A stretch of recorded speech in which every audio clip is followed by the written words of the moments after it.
Well, welcome back to this week's episode, everybody. This is episode, it's 6 or 7, I suppose. It's 6 of the actual content. So this is the section that we're going to discuss delivery. So within this, selecting the builder and everything around the construction contracts and the flow of data and information within that. Would that be a fairly fair summary, I suppose, Steve, before we get cracking? That'll be the back end of the discussion. Okay. The front end of the discussion, a lot of people, consider delivery being about the built form. Well, someone's got to design it. So delivery is the design and then the construction. So 2 facets, but definitely that back end, from a development perspective, that's biggest risk for us. Or, well, not the biggest risk, but it's the biggest cost risk to us as developers. Yeah. So you've kind of got, within delivery, you've got kind of pre-construction, which is design to getting that right. And hopefully that sort of aligns to whatever you've sort of brought up within your, when you've been assessing the other topics around revenue, feasibility and all that sort of stuff, that sort of plays a part in that. And then you've got the construction, and then in the middle, you've got to select the builder. So where do we start then, Steve, when it gets into the delivery stage? What's the first stages within design then? Let's start at the beginning. Let's start with site acquisition. So when we're looking at acquiring a site, we already know what the product is. So, in the episode we did about revenue, we talked about the product and what that is, etc. So we won't go over old ground, but we know what the product is that we need to deliver. What we are doing, but we have to engage all our consultants. So who do we engage? When do we engage them? How do we engage them? And one of the things most people do is, I need an architect, right? So they go and see an architect and I want to develop this. So this is my project. And they go, yep, okay, here's our consultancy agreement. You sign it and off you go, right? And then you do the town planner, same thing. They give you a thing, you sign it and off you go. So all these different consultants will send you their fee proposals and you sign your life away and off you go. And that is the very first place that people get themselves into all sorts of trouble. When you sign somebody else's consultancy agreement. Because I have a consultancy business. When I send a client a consultancy agreement for me to do a certain scope of works, all the terms and conditions attached to that are my terms and conditions. So I want them to sign it, which limits my risk, if I make a mistake and all this sort of stuff. So it's got this provision that has been created by me to suit my risk profile. And if you're my client and you sign that, you are taking on that risk that I'm not taking. Now, you might not even know you're doing that. So every time one of these consultants gives you their agreement, you could I'll give you a classic example of this. A structural engineer. I need to get a quote from a structural engineer to design a retaining wall that had collapsed and we had to get it rebuilt. So, client asked me to manage that for them. So I said, yeah, okay, no problem. So went to structural engineer. They gave me a fee proposal, and within that fee proposal, the fee was now, but call it $300,000, right? And it wasn't, but $30,000. Sorry, let's call it $30,000. So for $30,000, they were going to redesign this retaining wall. It was 5 meters tall and ran along the length of a property. On the other side of on the low side of it was the adjacent property, and people used to park their cars along the retaining wall. So my client was worried about the wall collapsing on neighbours' cars and potentially killing someone as well.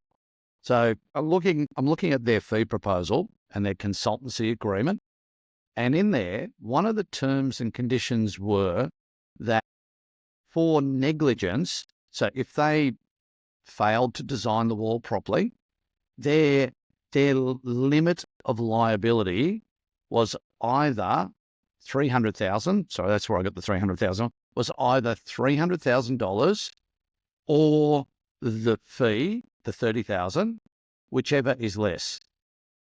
Yeah. So think about that. You've got this 5 meter tall retaining wall. 30 metres long down the boundary. They design it. If it ever collapsed, the actual limit of their liability is 30 grand. Seriously? So what we have to do as developers is, if we sign somebody else's consultancy agreement, there's only two reasons why you would ever do that. One is the potential impact of what they do, if they're wrong, is minuscule. It's not worth it. And secondly, if the value of the fee is just so small, it's just not a concern.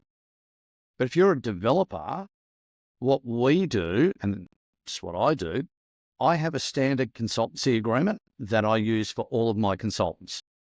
And all of my consultancy agreements are therefore the same, except for I will change the fee, I will change the scope of works, and I may change the value of the insurances that are required to reflect what they're doing. So you're dictating to those consulting organizations that you're engaging, you're dictating to them what you're agreeing to protect yours. So they have to agree to your terms of business. And I suppose for them to agree that there's got to be something in there that's worthwhile them agreeing to that as well. So it can't just go too far away because they just won't sign it. So there has to be and then within that, I'm guessing, and if it was me, if I'm the developer, which is the purpose of this podcast, I wouldn't know to do that. So that's when I need to engage with a specialist legal advisor to make sure that I have these, or at least somebody's checking over these contracts and they're telling me where like when you're buying a house and your conveyancer or your solicitor should be telling you, right, these are your issues here, be aware of this. So you're kind of doing the same, but then, and most consultancies open to that. They're used to that with dealing with developers, or that's part of it, that they know that. So they expect it to a degree, or it's expected. It's not a surprise to them. I deal with small people. I deal with major corporations. The big architectural and engineering firms. They never have a problem. They might want to negotiate a term here or there. Cool. Okay, let's do that. If it's a major agreement, then we need to do that. But generally speaking, the beauty of creating your own consultancy agreement is all of your consultants that you're going to engage, what the terms and conditions are. Absolutely, they're all the same. But how would you know if you've got 10 different consultants working for you and you sign their agreements? What are their payment terms? What are their insurance obligations? What are their?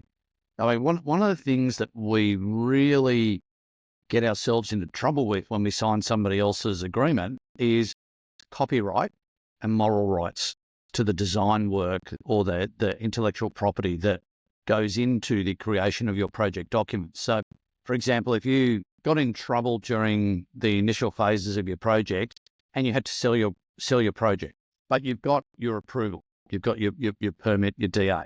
So you're selling the site with a DA. So I come along, and not that I would ever buy a property that's got a DA on it, but if I came along and I was looking for an already approved site and I'm looking at your project, what I want is for you to warrant to me that I get copyright in all of those documents so I can get my architect to continue with the design, or my engineer, or whatever. Now, if your consultant's agreement doesn't provide for you to have the ownership or copyright or an unfettered license to be able to use that design, and that you can assign it to others, your goose is cooked, because your DA is worthless to me, because I will have to recreate all of the drawings myself. Yeah, gotcha. So you have to be able to have those sorts of terms and conditions written into your standard agreement so that everybody you engage, if you got into trouble, and we come back to these exit strategies that we talked about in the revenue episode, you need to have that written into your documents. Now, I can guarantee that all of your consultants' agreements will all not have that in there. One of the things that they use as a lever against you if you get into a dispute is that we own the IP, you can't use it. That's a standard scenario. But if you've got an agreement that they sign that grants you that, it takes that away from them. So, that's a risk profile thing. What I always recommend to someone is if you're going to do a development, you need a property lawyer, you need a construction lawyer, and you need a finance lawyer. And you said 3 lawyers. They don't come one shop fits all, not one size fits all. Specialized things. So, a property lawyer specializes in property, construction lawyer specializes in construction, finance lawyer. In finance, you can have tax lawyers who specialize in tax. There's trust lawyers who specialize in trust law. And there's insurance. There's millions of them. All sorts of corporate law. You name it. There's specialists in that field who know and understand everything around their topic.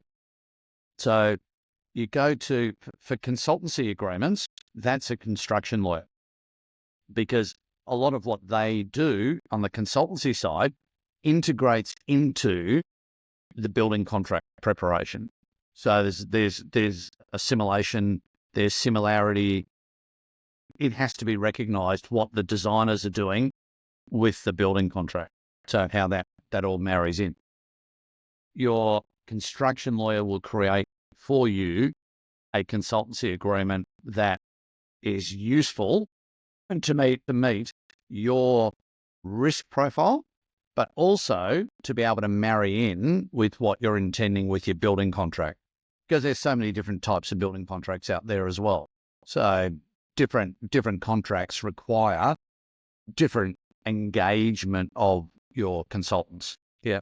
And this sort of speaks back to, I can't remember which episode it was, maybe it was the first episode where we spoke about, or the acquisition episode, or maybe it came through feasibility. But this is where, again, these are the costs that nobody, or if it's me and the missus setting up, becoming developers of whatever type, we would just overlook this and probably not realise that nobody thinks, legal's the cheap. Whenever we say, legal fees, your immediate mindset is, that's expensive. So these are going to be expensive costs, 3 different legal services within that, and this is sort of adds up within that. Well, just on that, right now, throughout this series, I've been talking about this 40-unit development that I've committed to up in Newcastle. Now, with that project, it's going to be a very difficult project to get approved with what I want on that site. So right from the outset, I haven't engaged my architect, my town planner, nothing for the creation of the project at this point in time when we're recording this. I've already engaged my environmental planning lawyer because I know I'm going to end up in court. Sure. So right from the outset, my approval strategy for getting the consent to do my development, I'm already saying I'm going to court. Yeah. I'm saying that right now. I know I'm going to court. So I have to plan for it before I start. Yeah. So I've engaged that lawyer and they are going to help us prepare our DA to be able to just transfer into the legal system so that it'll be better as a DA for the legal system than it would be normally. And so it's going to be prepared somewhat differently than if I was going to council and looking for an approval from council. Yeah. Yeah. Add the environmental planning lawyer to the list. Just more costs. Yeah. Well, yeah, but remember, for that cost, I'm looking to reap a benefit. Yeah, yeah. And that's the thing that this is, and going back to, I think, the introduction or one of the earlier episodes we recorded, it's naturally and this speaks to risk and being a risk manager, and some people's natural predisposition, like mine, to perhaps be a little bit more conservative than somebody that's naturally far less worried about risk. So when I hear spending money, even when I set up my own business, everything I do, the whole sort of deep pockets, short arms sort of mentality that I have is I'm hearing these costs. But of course, what you've got to do if you are going to be a developer, you have to accept certain risk and you have to accept certain costs, and you have to protect the cost that you spend with good contracts and to make sure that you're aware of where the risk is within those contracts, so that ultimately it all plays out that you're protecting your revenue and the minimum revenue that you've aimed to make, and hopefully beating that. But it's always about you're spending. Every dollar you spend is an investment to protect your revenue or to give you more revenue. You just said the word that I was waiting for you to finish speaking to mention. You were talking about spending, and you were talking about spending. You just then said investment. Invest in, yeah. I don't spend money, I invest it. I'm not going to spend money on a lawyer, because that, to me, when you spend, you're throwing it away. Yeah. It's like going to the pub and, having 14 beers. I know what happens to it when it goes through the system. That money is just spent, it doesn't achieve anything, right?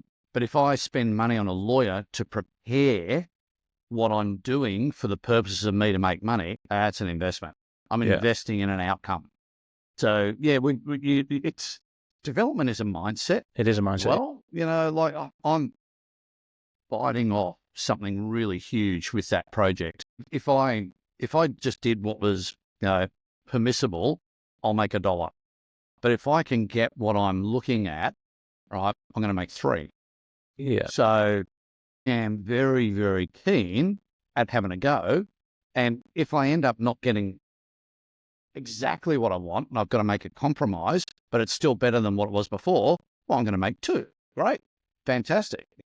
And I do have to invest time and money into that.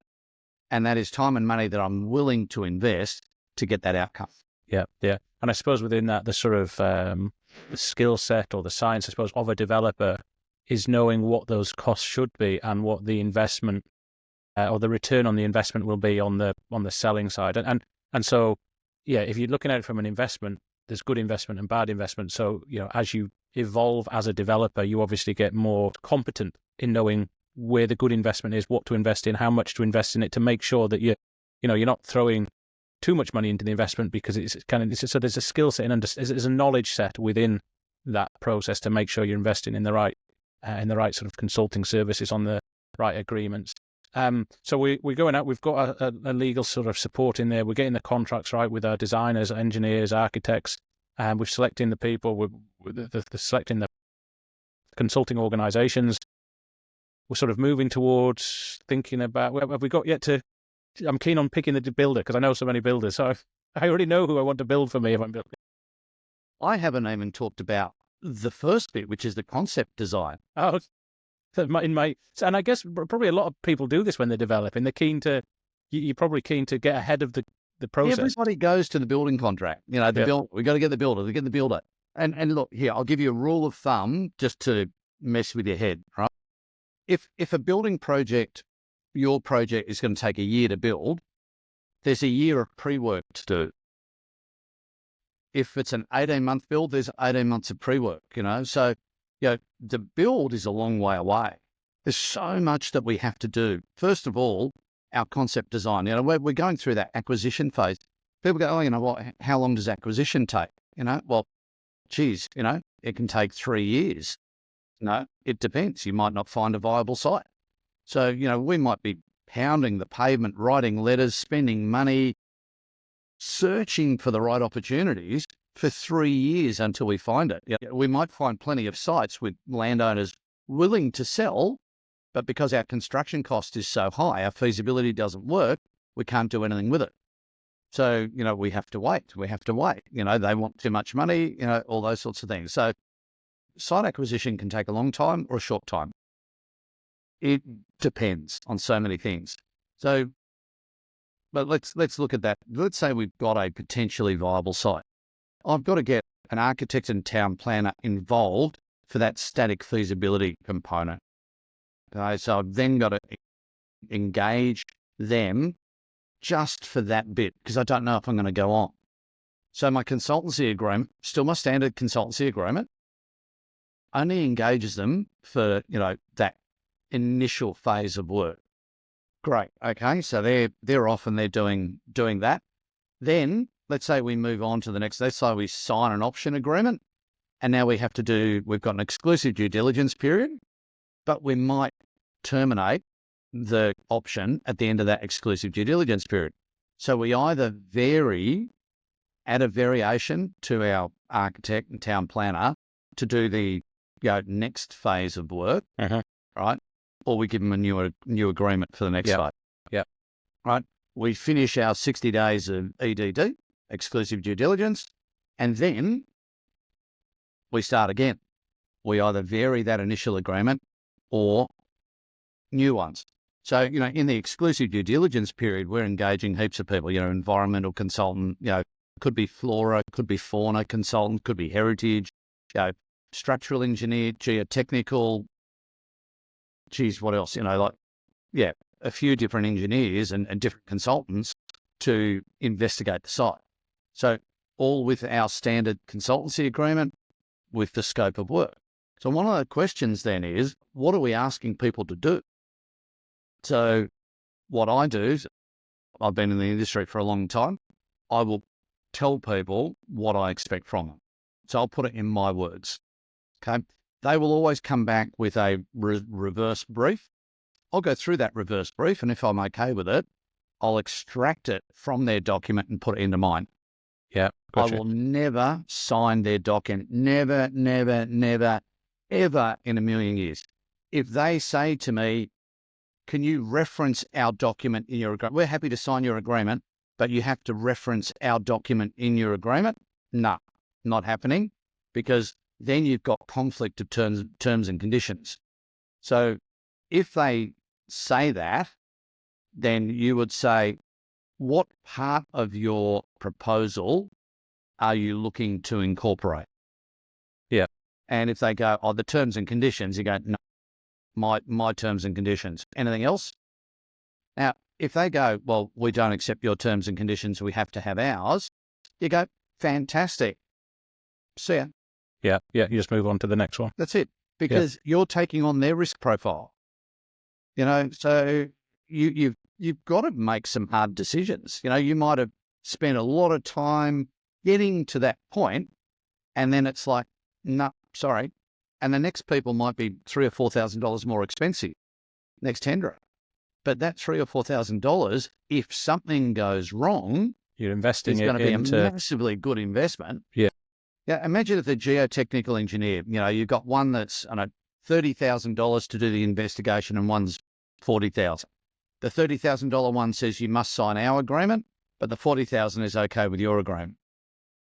Great. So the $30,000 one, you go ahead with them. You sign their agreement. They come in, they do the drilling, whatever, and they make some horrendous mistakes for some reason. The person who was on site, recorded incorrect information, and they tell you, your ground is capable of certain capacity, and it's not. But you don't find out until after you start putting foundations in, and suddenly it's like, mate, there's a lot of settlement here. As you start to build your building's starting to crack before you've even finished it. So things like that. And then you find out that they made these mistakes. Their liability might be limited to, let's use that $300,000 example. So they're limited to that or their fee, which was $30,000. You're shot. If you had have gone with the $40,000 guys for that extra 10 grand and they're signing your agreement, their liability is $10 million, from their professional indemnity insurance policy. So, those are the sorts of things you've got to look at and go, what is it that company is doing? What's the difference in the price between them and the next tenderer? Is that saving worth the potential risk if something goes wrong? Yeah. And I'm guessing the fact that you're sort of raising this and it does, there is so much risk in these developments anyway. If people just sort of pushed ahead, didn't worry about these terms of business, didn't worry about engaging the consultants on the right agreements that protects you, the developer, rather than them, the consulting organization, you might do all right out of it in the end, maybe in the first one, but one day before long, you're going to be tripped up by one or multiple of these issues in any one project. And that's when, back to one of the early things you said, where you get punished is in your hip pocket. And it can be catastrophic punishment financially. So, yeah, this sort of speaks to your risk appetite, but these are certainly good practices to take in, because understand, like, I've got terms of business, you've got terms of business, and it's designed by the solicitor I engaged to protect me. And I recently had it where a big builder, they sent me their terms of business, and they were just not favourable at all. I was like, well, I'm just gonna headhunt this stuff. I'm not gonna sign that. It's ridiculous. But that's the option that I have and they have, and that's kind of it. So it's okay to walk away, and if it's not right, and you've got to where you're investing your money in development in these earlier stages before you've fully committed. These are important decisions about investment. You've really got to think this through, really protect yourself within that. Yeah, it's interesting. So yeah, so we're developing our design now. We've got the architect on board. We're referring back to, because this doesn't, and to reiterate, this is not a step process. Each of these 5 fundamentals are sort of layered in and around one another at any given time. It's not a step. It's you're sort of working through it. So talking about, so we're developing the design now and the documentation and what have you. So what are we looking at here? We're engaging with our consultants. We've got our standard agreement. Our risk profile is managed all the way through. Just because you've got a legal agreement that is your legal agreement and it's favourable to you or it meets your risk profile, doesn't mean you're not going to get into a fight. So don't think that your agreement is going to make it any easier. Even if you are 100% correct, the law is not black and white. It is shades of grey. So, your agreement can be prepared by the best lawyer ever, right?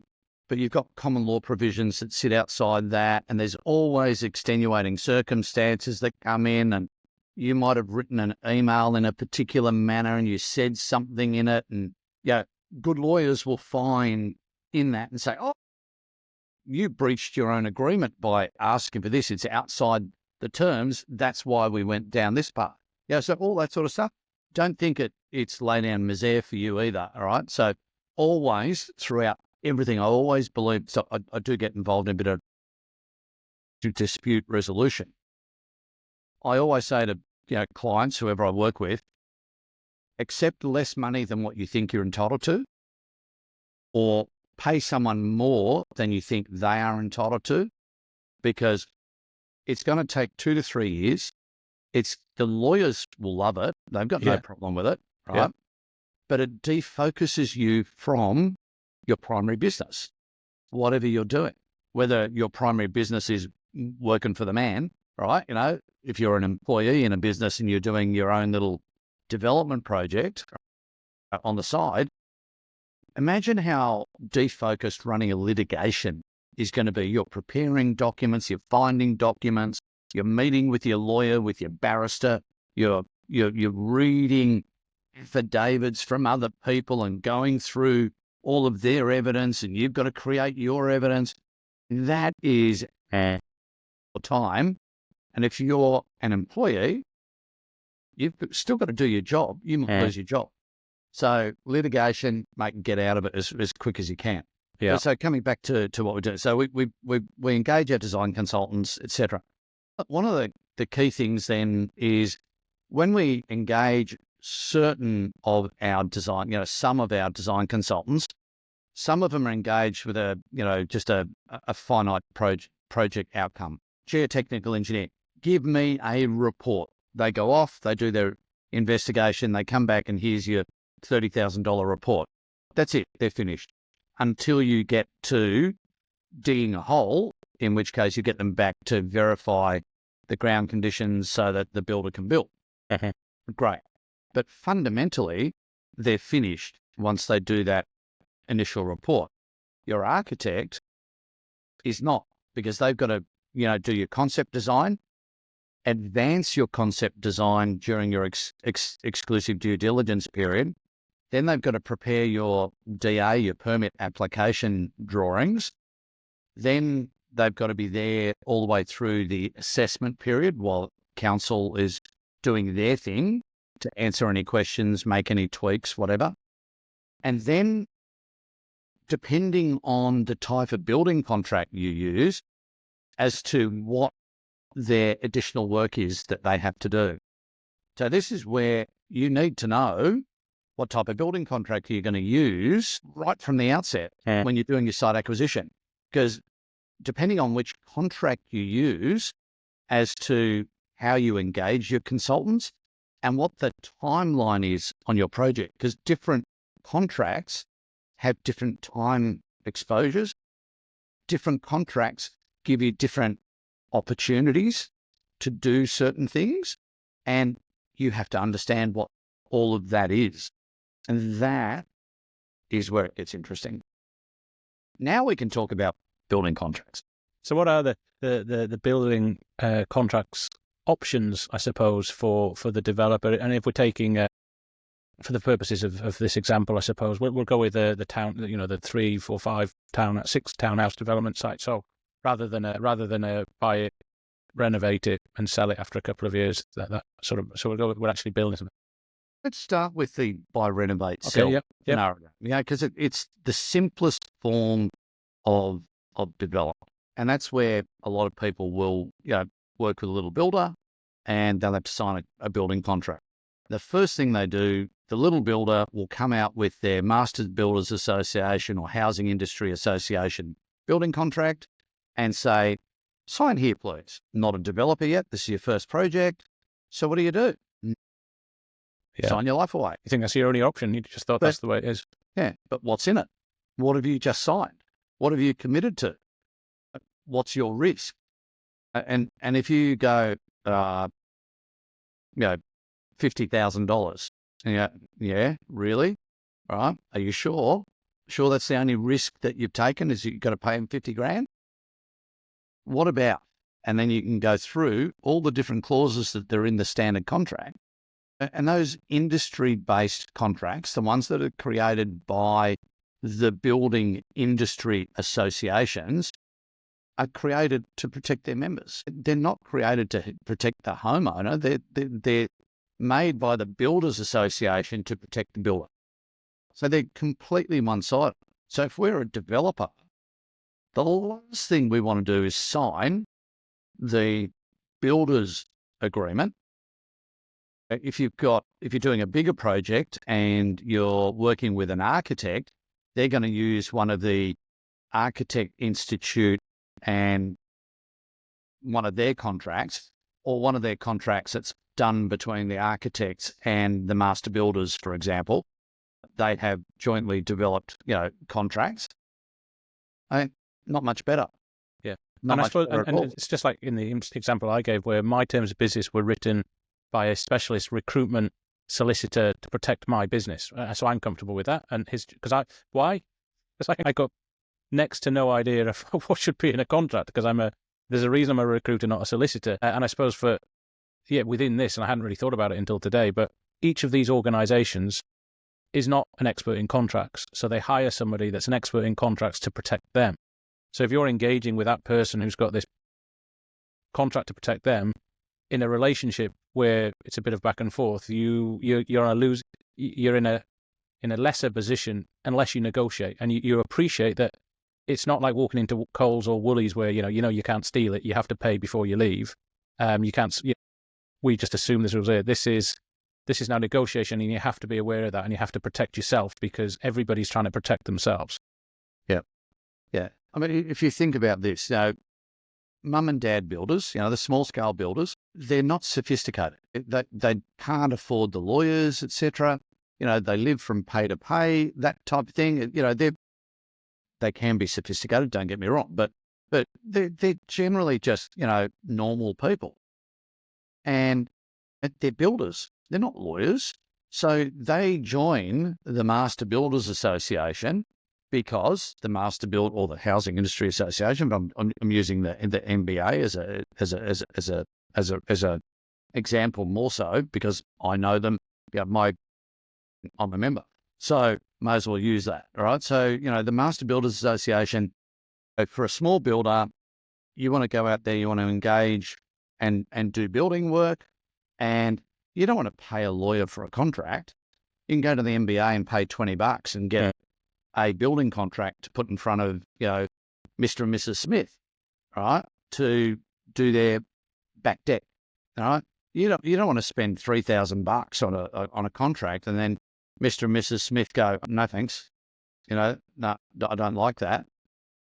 The other thing is most people, when a builder comes along and says, this is a contract prepared by the Master Builders Association, right? Most owners go, it must be good then. Yeah. Because they're master builders. Yeah. All right. So they trust the brand. And meanwhile, it's exactly the opposite for the homeowner. And they'll, dig their heels in on that one. So you need to be able to say, not a problem, happy to use the MBA contract. It has a page there that says special conditions. So let's just put some special conditions in there. Bang. Now you got it. Now you have to have your construction lawyer who says, okay, this is what we need to put in as special conditions to take the big issues out of the MBA contract and eliminate them. Yeah. All right. And flip them, make them to your benefit, not to the builders. And most of these builders will look at it and go, well, there is a special conditions thing in there. If I read whatever these special conditions are and I agree with it, then yep, that's okay because it's still my contract. All right. Still an MBA contract. So a lot of builders do that. So you have to be smart enough to be able to say, I know I'm working in the small builder industry. I know they will insist on their provisions in their contract. I have to have a construction lawyer. As soon as I find out from the builder which contract they want to use, I'll just say, I need my lawyer to have a look at it for me, right? So you'll send it to the lawyer. They'll write up some special conditions, bring it back and say, yep, all good.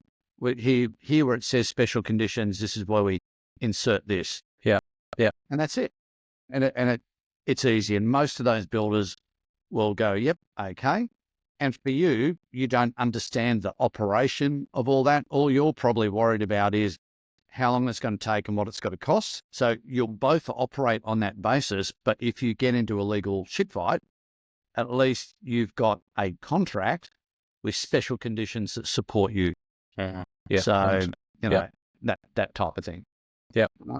So that's our entry level. When we get into 6-pack of townhouses, we're starting to get a little bit more sophisticated because the value of the contracts is substantially higher. So if we are talking about something that's got a lot more value in it, the MBA and the HIA contracts, whilst they can deal with that, you're probably better off looking at others. But if your builder insists on them, then your special conditions may become more detailed, or you'll have more conditions around it. The other thing is that the actual type of contract that you're entering into is critical. And that now we're not talking about whether it's an MBA or an A or a fair trading, the government issued ones. Now we're talking about what the obligations are for the builder. And we have 3 really fundamental versions that are used throughout our industry. And one is a fully documented version. And this is where you get your architect and your consultants to draw everything that the builder needs to know to be able to build your project. And you create specifications on everything, what your expectation is. So it's fully documented, and theoretically the builder should never have to ask you anything. That's what we call a fully documented contract. So there's that form of contract. Then we have what's called a design and construct contract, and that's where you give the builder partial design. You might do a third of what you would normally do. You might do a half. You might do 75%. Depends what you want to do. And with that, you still provide the specifications, but you also provide a design brief for the things that you haven't designed. You say in words what your expectation is. So in a design and construct, in my world, what I do, generally I'll complete about a third of the design, and then I'll create the specifications and the design brief that go with it. I put that out to tender. And I allow the builder, so what we're looking at there is the builder then has an obligation to complete the design and build the building. So they're pricing both hence the name of the contract, the design and the construction. So that's great. That works really well. And then the third form of contract that is generally used is a cost plus, a construction management contract. And that's where your builder is not taking any financial risk. They're just a manager of a process, and they will charge you a fee to manage a budget. Yeah. But they don't guarantee the price is locked in. Yeah. So when you look at the first one, the fully documented version, you can imagine it takes a long time to complete the design before you can put it out to tender. Yeah. So you've got to have everything 100%. Yeah. So the builder has no need to ask any questions. It's just like following the IKEA instructions. Yep. Although that's it. hopefully with slightly more skills than I follow those instructions. I get my son to do it. I'm a builder. I've had a license for 30 years. I don't, mind you, I don't build, and hence I get my son to do it. Yeah. But I do guide him. I do guide. Yeah. I'm an excellent man. And my dad had a great saying. All right. He said, I love hard work. I can watch people doing it for hours. Yeah. Yeah. So, good on your dad. That was great. So fully documented. So basically, in theory, takes longer to do because the architect's got a lot more work. But what they're basically doing is within your, you're discussing it with them as well, but they are drawing something and they are delivering that to a stage where here's the instructions on how to build this house with all the specifications, all the selections. Everything is done. Find a builder. The builder, you look at these drawings, or these fully documented is to mean all the drawings and architectural drawings are put together. How much is this going to cost me for you to build? So that's fully documented. Yeah. Yeah. So the whole intent is the builder gives you a price and a time frame, and subject to inclement weather and the unknown, latent conditions, something in the ground that wasn't supposed to be there, or a virus, or a war, right? Or a war, yeah. The world. So you never know. So those are the sorts of things. Force majeure, they call it. Yeah. So apart from those things, if none of that exists, then everything will just go smooth. And if the builder said it's $2 million, well, it's going to be $2 million. And if it's 18 months, it's 18 months. Whatever the time frame. So that's ideally what that project is. If your design team makes some errors, omissions, or some ambiguities in the document, then it gives rise to the builder to come back to you and say, hey, this is not right. What do you want? What's right? I'm being delayed. This is going to be additional cost. And then you go, no, it's not. It's perfectly clear. And suddenly you're...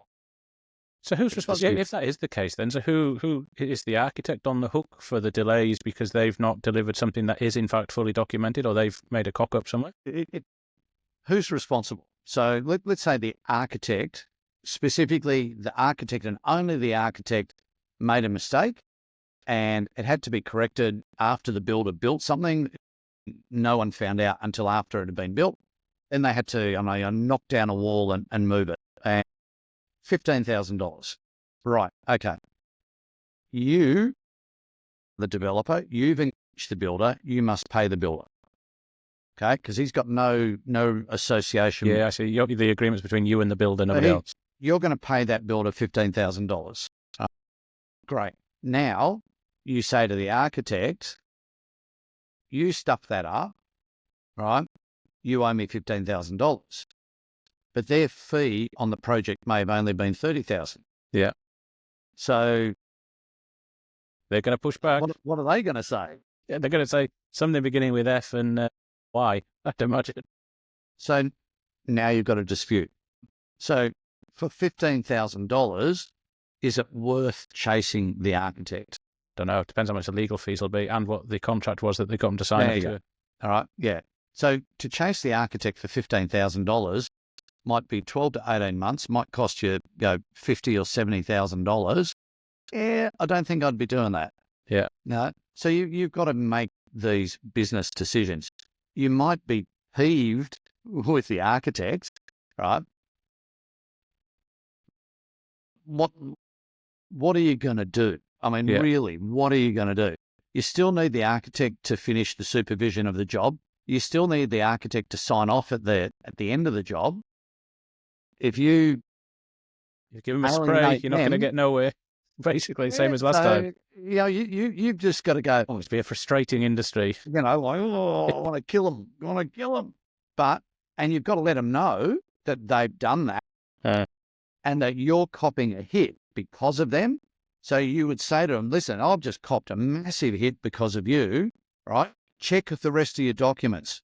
I want to make sure that nothing else gets billed in the wrong place. And I don't want to get another bill, because if I do, I'm coming for you. Yeah. Could you wrap them into one then? So I'm coming for you for the next one and the. Yeah, you can wait till the end of the project and then go them for your full losses. Yeah. Yeah. Okay. Good.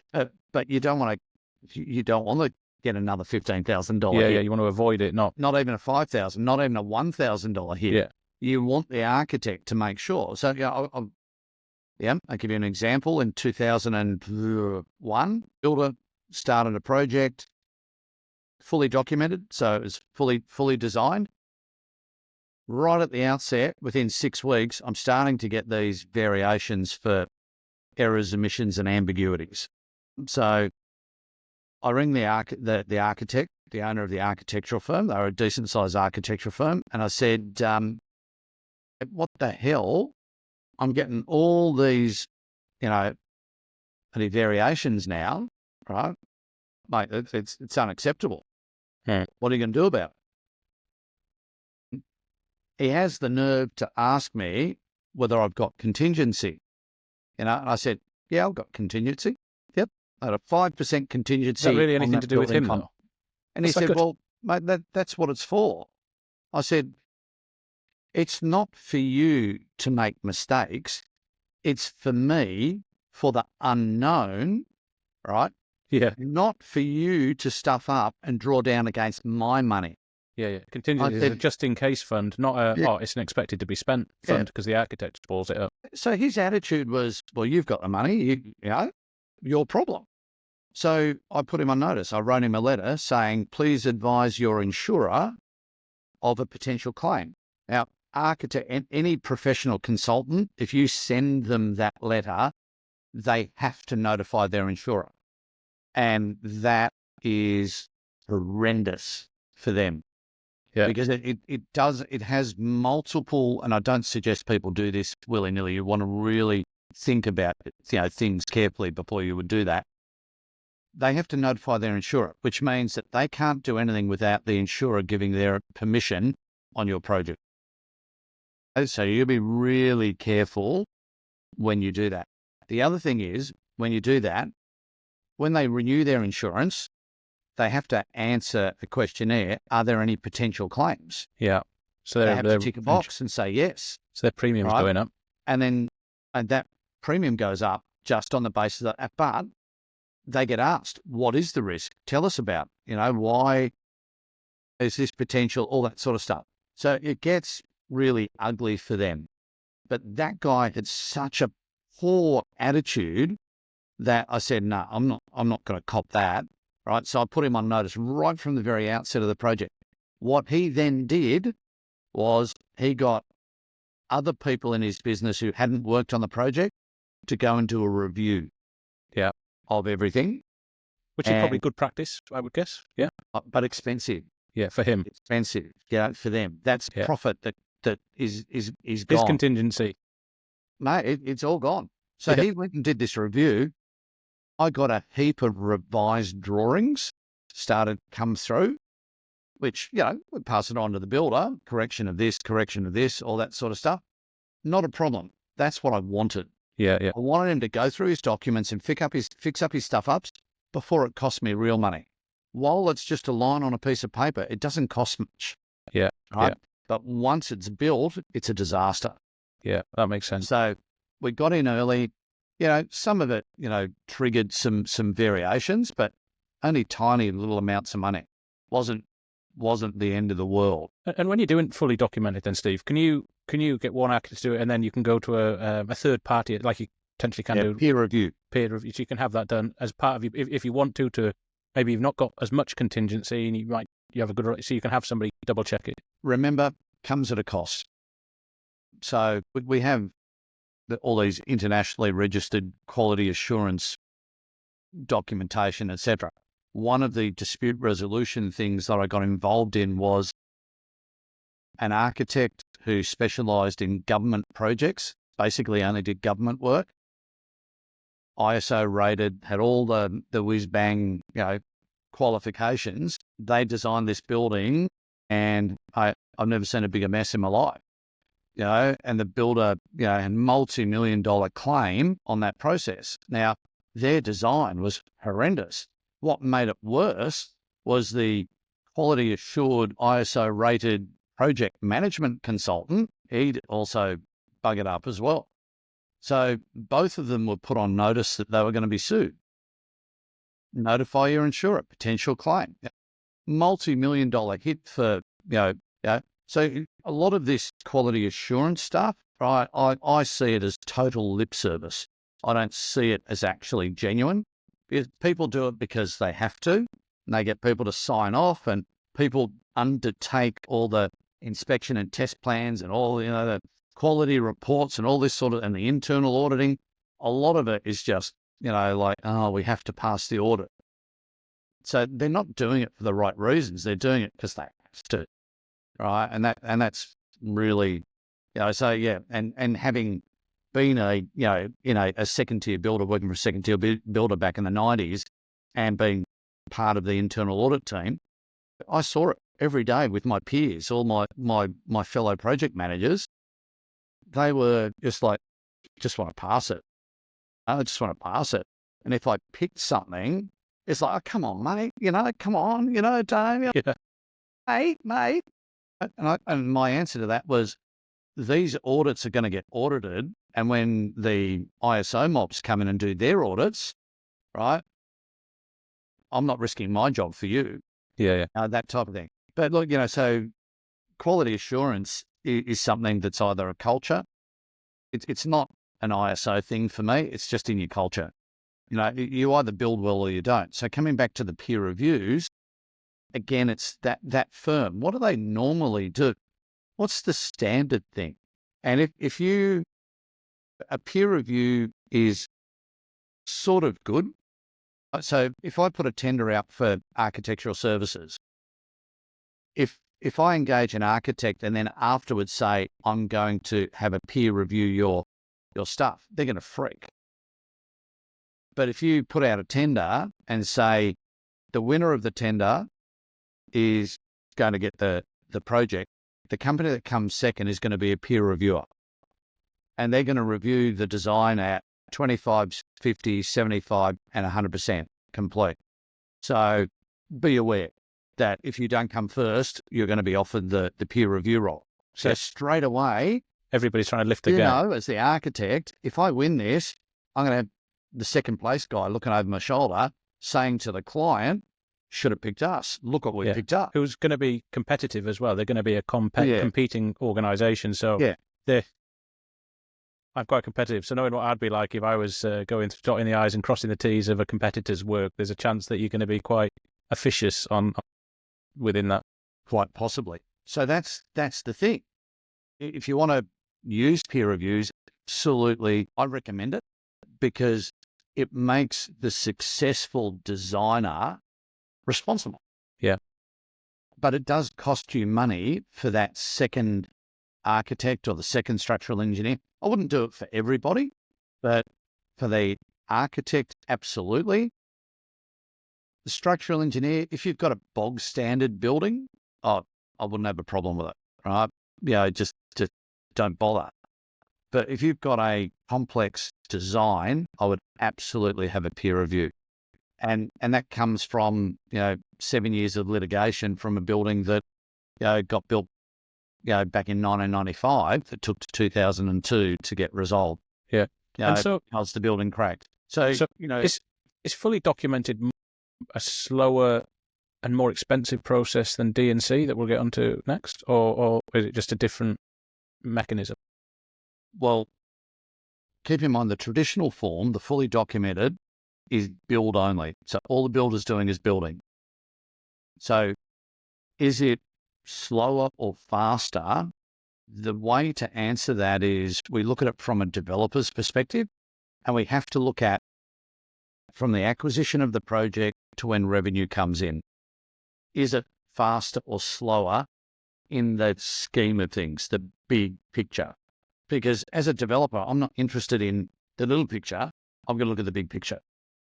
So as long as the big picture is visible to me, as long as I know what my big picture is, I know if I use that building contract at the back end, it plugs in there, I can see what my overall time frame is.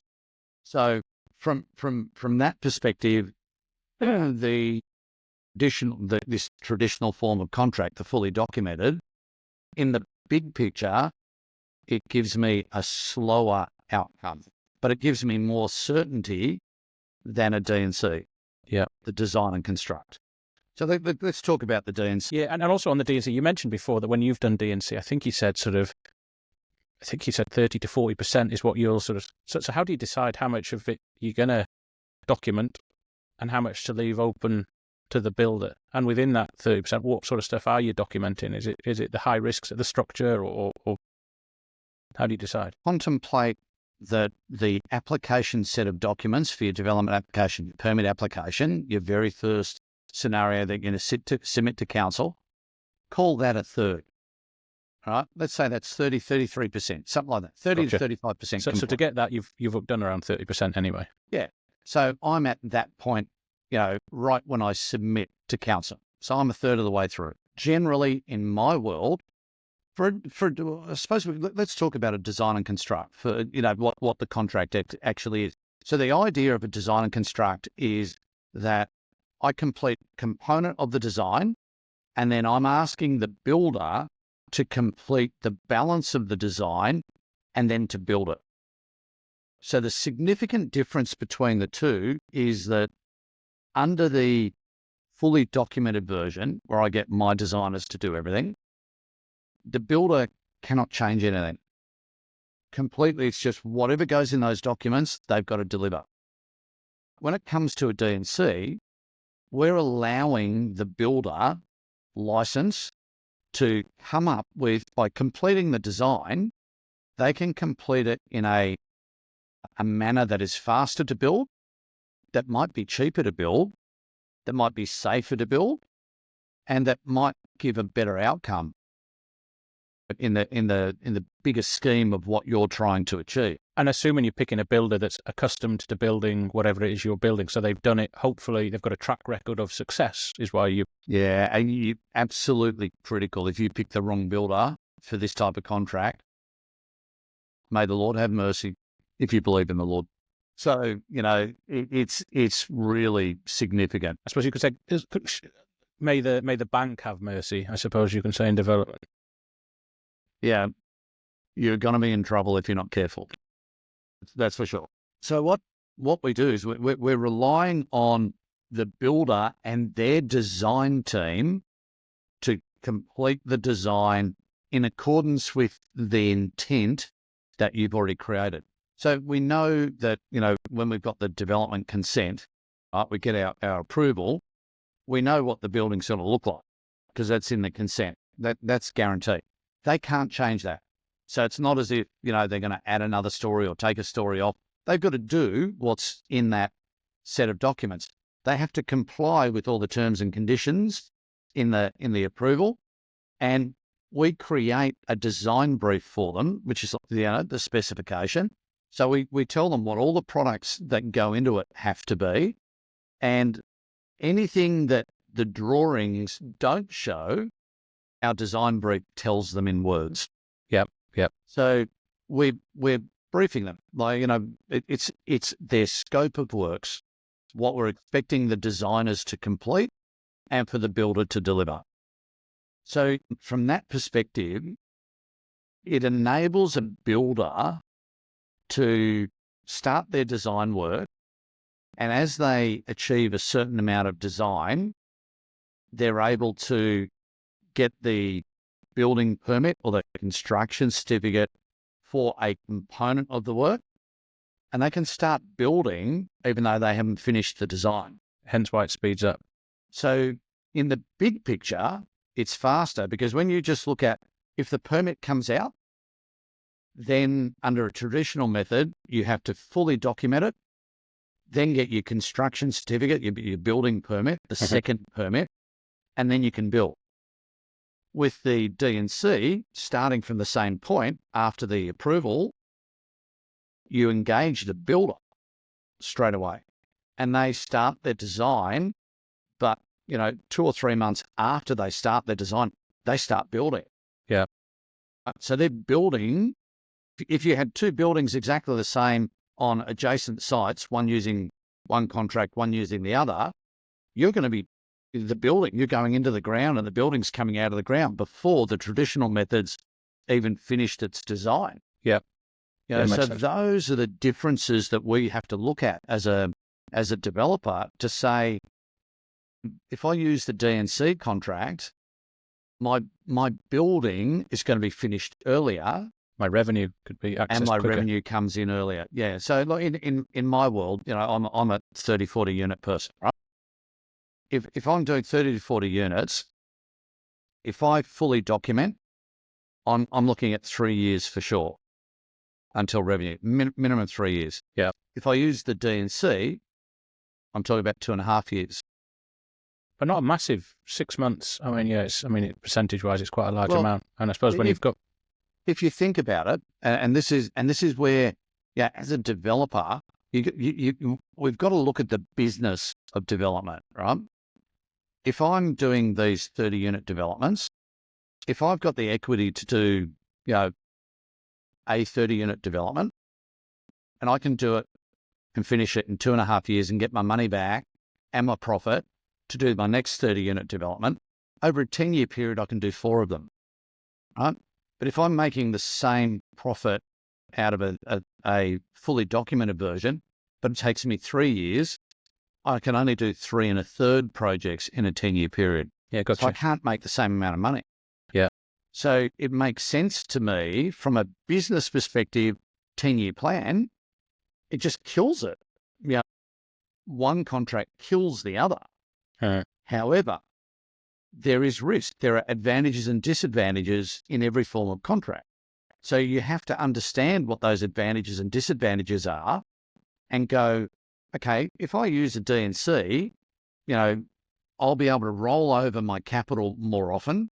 Technically, theoretically, I'll be able to make more money over a 10-year period. So that's fantastic. But what risk am I taking by doing that? And when you look at a D&C, you've got a design brief. If you make a mistake in your design brief, you're not going to get the building that you thought you were. So potentially risks your revenue.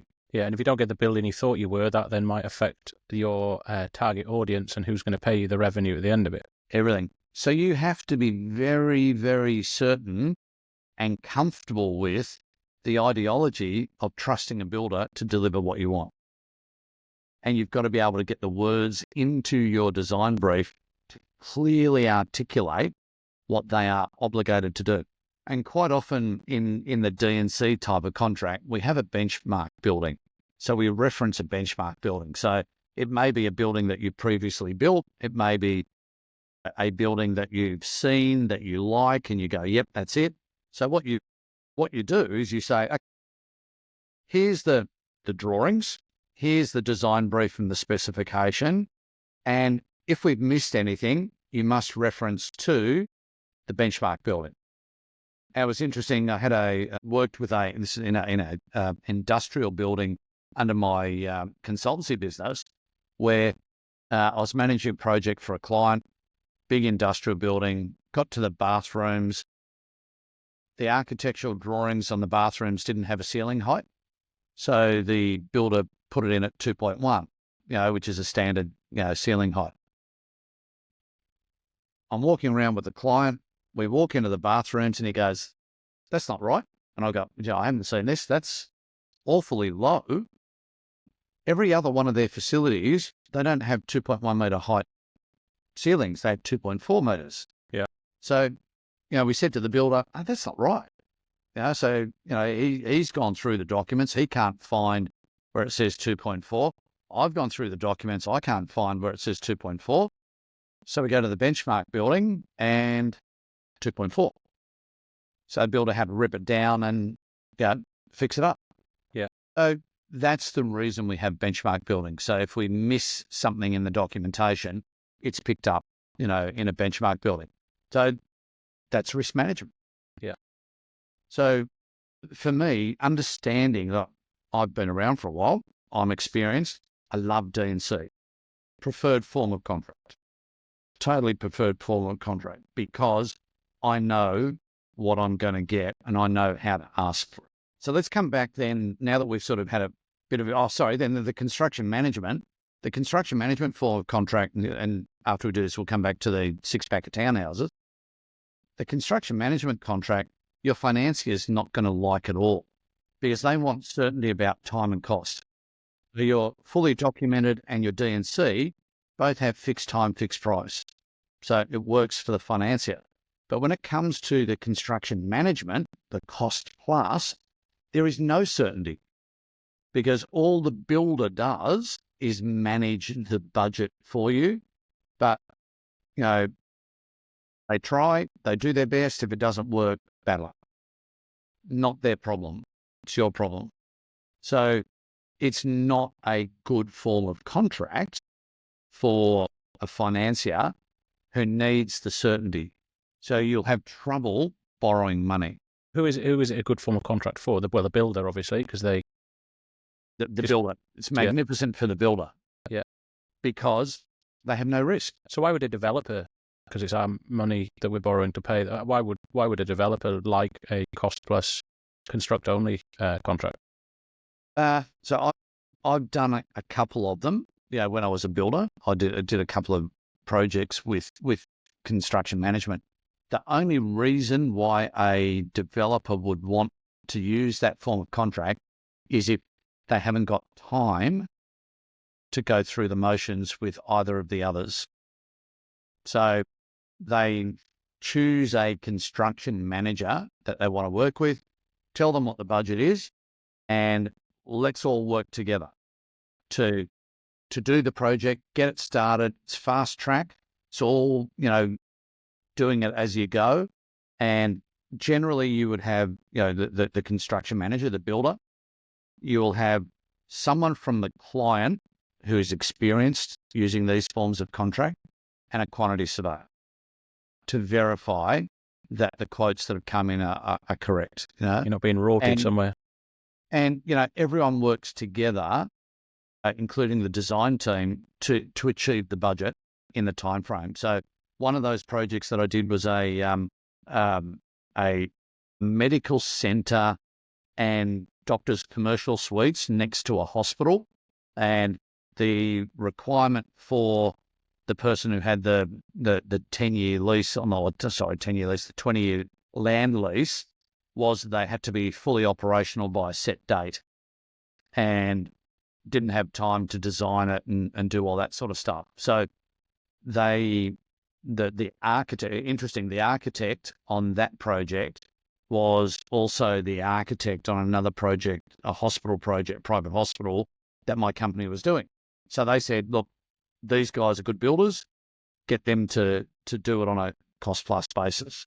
In fact, the only time I've seen cost plus is a recruiting for builders. There's a particular builder that does a lot of work within the health space, which is interesting that you've sort of selected that. They do loads and loads of private hospitals, and it's all cost plus.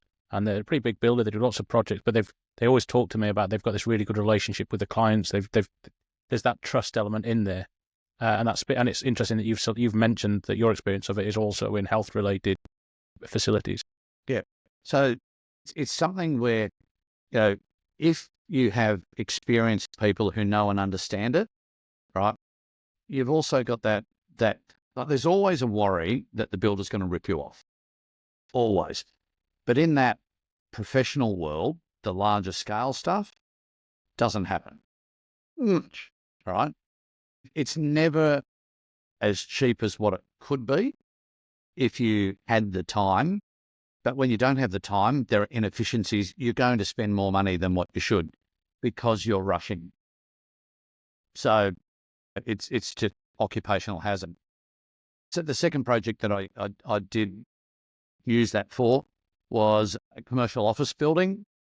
They had 2 floors that were being vacated above their foyer, and the building was, a former A-grade building from 40 years ago that had dropped to a C-grade building, and they wanted to bring it back to sort of a B grade if they could get it to that. And they also had the ability to put more floor space into the building. So A grade buildings have the big open foyers, and they'd already signed a lease for someone to come in and take this new space that they were going to create, those 2 floors. So they wanted to renovate those 2 floors. And in this big open void space from when it was an A grade building, they wanted to infill that with office space and create retail shops at the bottom. And they wanted all of that because the tenant coming in didn't just want those 2 floors. They wanted the 2 expansion floors that we're going to put into the foyer, into the end of the foyer airspace. So the client didn't have the time, and we had to, operate within a fully operational building. Didn't have time to do the investigations. We didn't know what was going to happen when we pulled ceiling down, all that sort of stuff, because no investigation had been done. We just managed to budget, so time pressures force people into those type of contracts. Yeah. But again, they would never been able to get finance for what they're doing because there's no fixed time or price. But there are, with that form of contract, there is this thing called a guaranteed maximum price.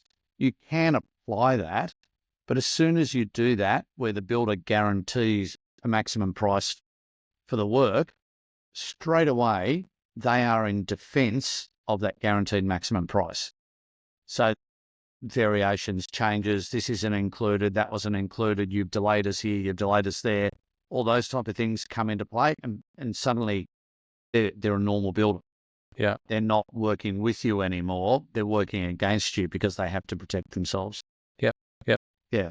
So when you look at those 3 forms of contract then, and you're talking about a 6-pack of townhouses, 6-pack of townhouses is not a sophisticated builder. No, it's just a big, small builder, if that makes sense. So you're probably looking at a HIA or an MBA contract, or, fair trading, your government one. With your own special conditions added and agreed. Yeah. Yep.